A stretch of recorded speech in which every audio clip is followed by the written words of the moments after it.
জাতীয় পার্টি হলো জাতীয় বেঈমান। জাতীয় পার্টি জাতীয় বেঈমান। জাতীয় পার্টি জাতীয় বেঈমান। কিভাবে ভাই?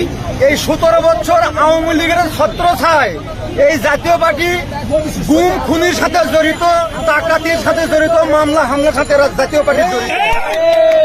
এখন জাতীয় পার্টি যদি টিকে থাকে, আওয়ামী লীগের যে ডাকাত সন্ত্রাসী যারা আছে জাতীয় পার্টির ছত্রছায়ায় ওরা আবার গুম খুন ডাকাত সন্ত্রাসী সব সৃষ্টি করবে, এই বাংলাদেশে অস্থিতিশীল অবস্থা তৈরি করবে এই জাতীয় পার্টির আওয়ামী লীগের লোকেরা।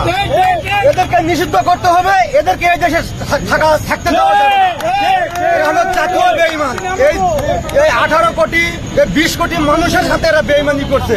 যেই বেঈমানি নবাব সিরাজদৌল্লার আমলে মীর জাফরও যে বেঈমানি করেনি, তার চাইতে 10 গুণ বৃদ্ধিতে এই জাতীয় পার্টি বেঈমানি করছে এই দেশের সাথে, বাংলাদেশের সাথে। সুতরাং জাতীয় পার্টি এই দেশে নিষিদ্ধ করতে হবে, এদের থাকতেই দেওয়া যাবে না।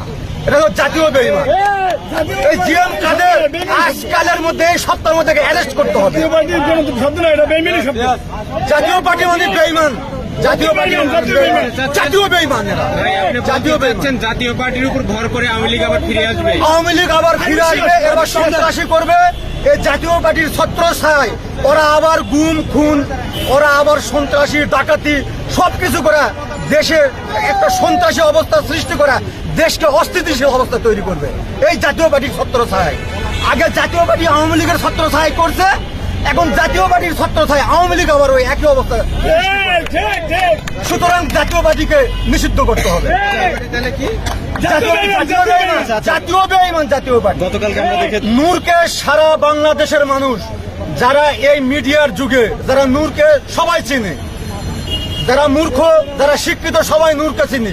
নূর এটা ঢাকা ভার্সিটির একটা শিক্ষিত ছেলে, তার উপর যে হামলা করা হলো, দেশের 20 কোটি মানুষ তার যদি দুঃখিত, আফসোস করছে। নূরের উপর কেন হামলা হলো? সে নতুন প্রজন্ম, নতুন ইয়াং দলের সাথে আসা, সে নতুন ভাবে রাজনীতি শুরু করছে। সে মানুষের ইয়াং মানুষদের কথা বলতেছে, অথচ তাদের উপরে এই জাতীয় পার্টির পক্ষ থেকে হামলা করা হয়েছে।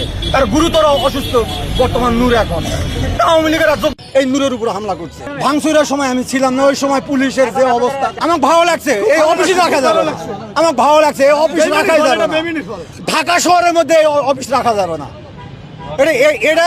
এটা বঙ্গোপসাগরের মধ্যে এই অফিস দিতে হবে। জাতীয় পার্টির অফিস বঙ্গোপসাগরের মধ্যে দিতে হবে। ওরা সন্ত্রাসী